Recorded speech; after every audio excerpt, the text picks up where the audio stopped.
Hello, you are listening to the Witch on Wine podcast, and I'm your host, Yolanda Shoshana. Thank you so much for tuning in. This podcast helps you bewitch your senses with wine. So shout out to all of the white wine drinkers. May 21st is Chardonnay Day, so today we're going to talk about Chardonnay. And I have with me Jim Kimmel from the Kimmel Vineyards in California. Welcome to the show, Jim. Hi, thank you very much. I'm glad to be with you. Absolutely. You are from a generation of winemakers started by your mother, correct? If I'm not mistaken, she started the winery? My mother and father acquired the ranch where we are here in Potter Valley, Mendocino County in Northern California in 1963. Wow. And at that time when we started out of Sonoma and we moved up here, we were in the cattle business from the standpoint of trying to raise cattle just to pay taxes, ranch payments, and it seemed to be, something suitable. It's 1,100 acres, and we would, range them out in the hills, and then we had permanent pasture down in the around the main buildings. Mm-hmm. And then in the 80s, my dad was still alive, and he was a little tired of chasing the cattle around, and the valley that had been predominantly pears at that time, it had gone through different cycles, watermelons, and it was in the pear.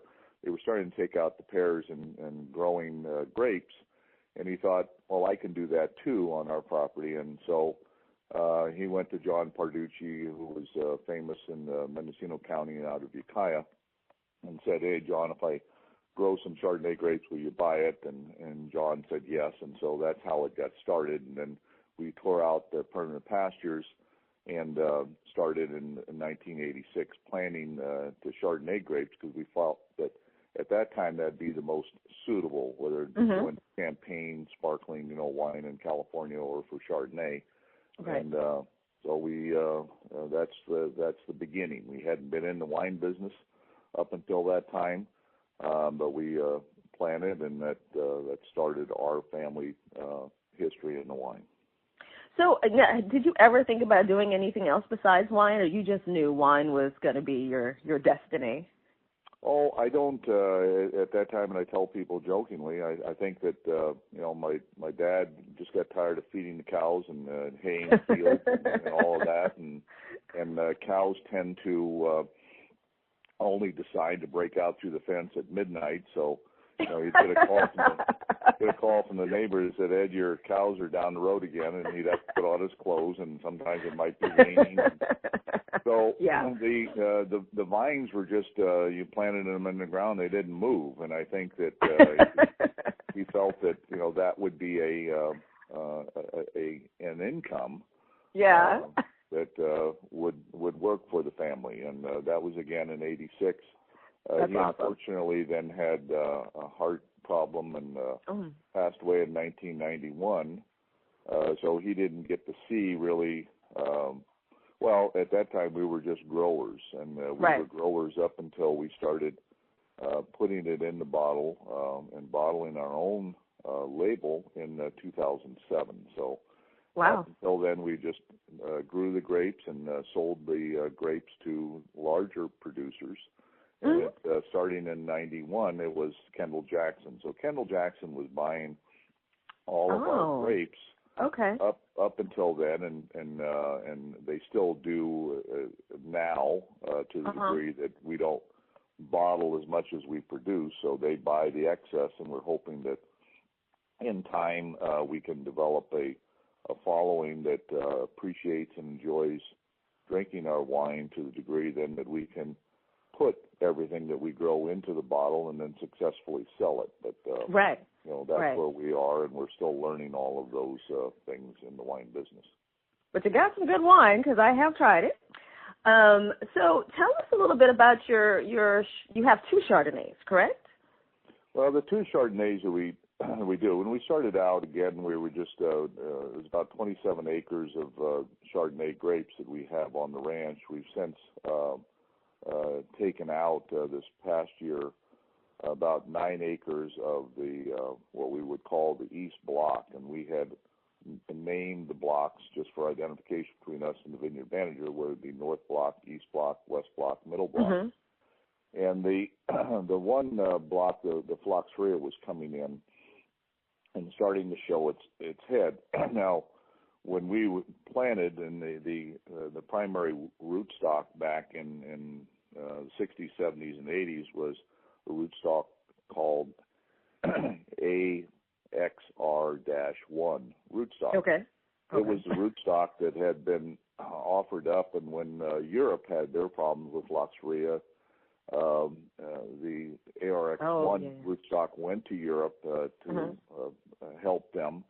At that time, it was deemed to be tolerant to a lot of the diseases, but then afterwards, we found that Phloxeria was killing off a lot of the vines here in Napa, Sonoma, and in California.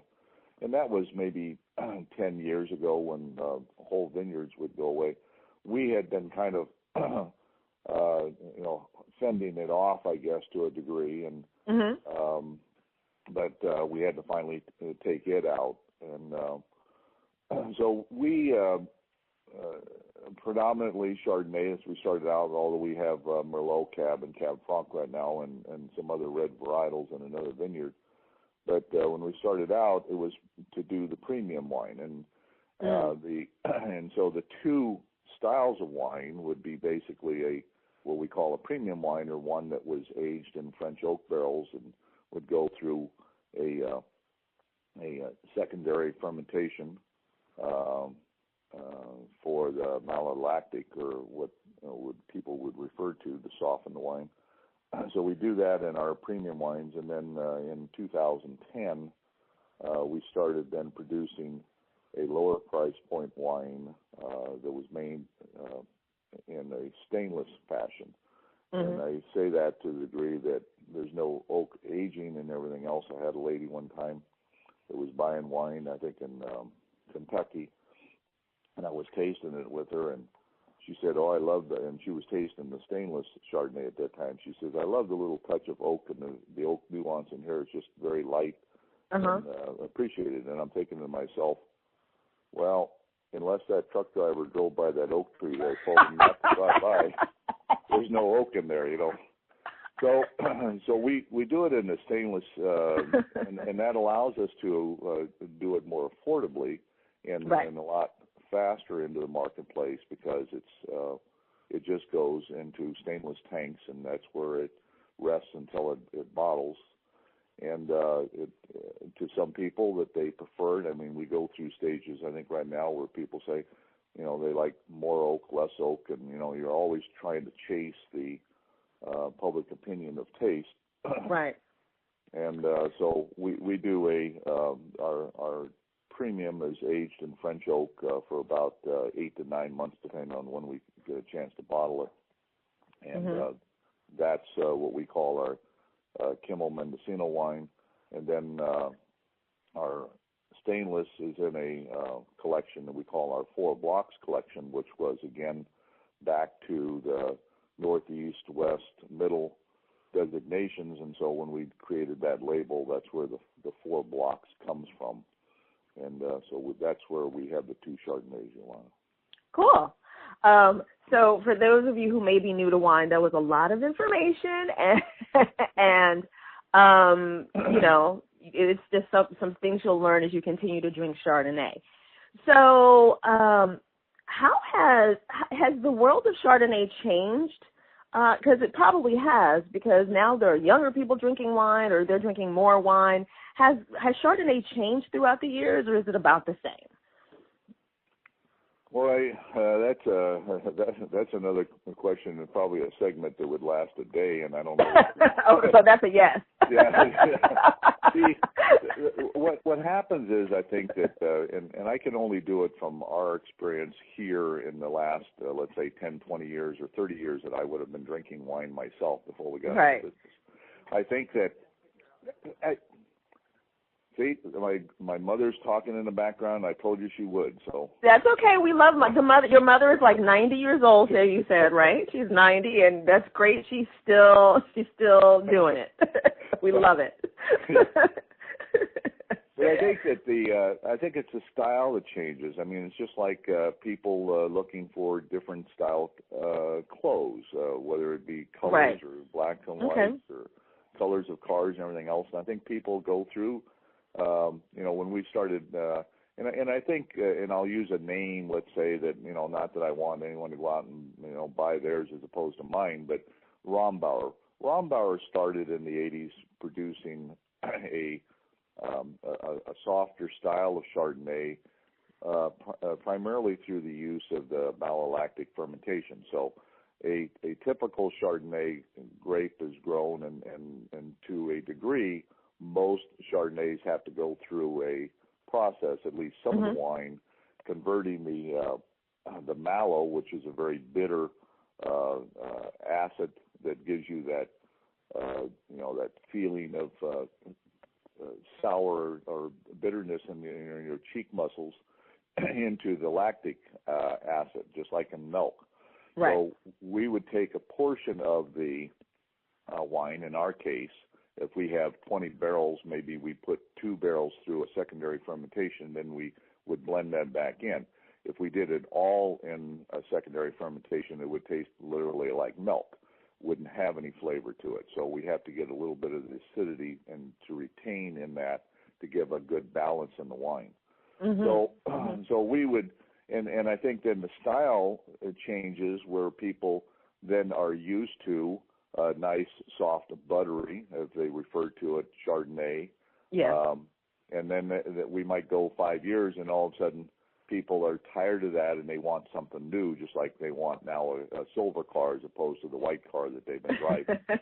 and so I think things change. How do you stay on top of that? Is it just you're reading everything and paying attention to what the consumer wants, like, or people writing you and saying? The only thing that we're changing ourselves right now would probably be to back off a little bit on the oak, and that's a little bit of twofold for us. In that, a new French oak barrel costs about $1,000. And if you take that $1,000 and you put it into the cost of the bottle, it's about $4 a bottle. So, and that's in addition to everything else that we're doing. So that drives the expense up and everything else, and then makes it unattainable for a few more people just because of price. If they're used to drinking $15 bottle of wine, they're not going to pay $30. Right. So you try to accommodate people so that they have the chance to experience different wines. But if the mood is going away from oak, we're just as happy to start backing out some of the oak and everything else. But I think that what we would try to do is that we don't want to chase, just like in Europe they don't either. If you talk to they don't chase. They do it. It's our wine, and that's the way it is. And I think that would be ideal for us, even in California, is that we would produce a wine, let's say in Potter Valley, and someone who is experienced drinking a lot of wine would say, gee, I think this wine tastes like it's from Potter Valley or from Paso Robles or something like that, instead of, geez, I can't tell where it is from California, because we're all trying to do the same thing. And that's the sad thing, I think, in our business, is that we should produce wine that tastes like ours. And we're very proud of where we are with our wine. And so we don't do a whole lot of tweaking to it. It is what it is, and it's fairly consistent from year to year. Cool. One more thing I want to touch on before I let you go is, so you your wines are sustainable. You have a sustainable winery, vineyard. Everything's sustainable. Yes. Yeah. In fact, yes. We one of the nieces went to school at Cal Poly San Luis Obispo and was in the viticulture business, and had been in the business of helping wineries with their company to do sustainable farming. Sustainable farming, I think, in very general, is just being very common sense, practical to protect the land and your surroundings. I think that it's just what should be done. There's no sense in raping the land or using it excessively and everything else. So we got into it, and we been certified for that for several years. Great. When we first got into it, I think there was only about 100 wineries in California that were certified sustainable under the program. There's probably 300 or 400 now, And the tendency is to go to that, but again, it's the common sense. In fact, I was just, as you were calling me, I was getting ready to edit a picture that I was going to put on our Facebook page that shows that in our West Block vineyard, we're also taking another level of step towards organic farming, but not to the degree that we're going to try to attain certification in organic farming. But where the normal practice in California, the normal practice at least in California, is that we would tend to spray our for grasses so that they don't encroach and get around and clutter up the drip lines and the vines and everything else. So we would spray with Roundup and another chemical to control that. But we're going to then get away from that, and the process is called ridging. So I've taken a video that I'm going to do, and we would go through with the tractor, and we would then basically, if you could visualize, we would disc the soil from the middle of the row up against the vines, and we would make a mound called a ridge between the rows of the vines. That process would kill the vines. It basically smother it. They would, decompose, and they would get into the soil again. The new grasses that would grow on that ridge or that mound that we've provided in there, we would then come through with a tractor, and we would then have little fingers that would scatter the top of the soil, and we can do that about 3 times through the growing season. And it allows us then to just naturally, with the soil and tilling the dirt, not use any chemicals. And that's what we're experimenting with. So we can take another step, and hopefully then we'll, over a few years, then rid the soil of any chemicals that we would have used that would get in and potentially change or alter the taste of the grapes. Wow. That sounds interesting. Okay. Yeah. Cool. Big things are going your way at Kimmel Vineyards. Very nice. Well, we keep trying. I mean, it's a tough business out there, and we're very passionate about it. We know what we like about the good wines. We try to do the best. It's a family thing here that we hope will be here. We've been here 50 years. We're restoring the ranch has been here 100 years.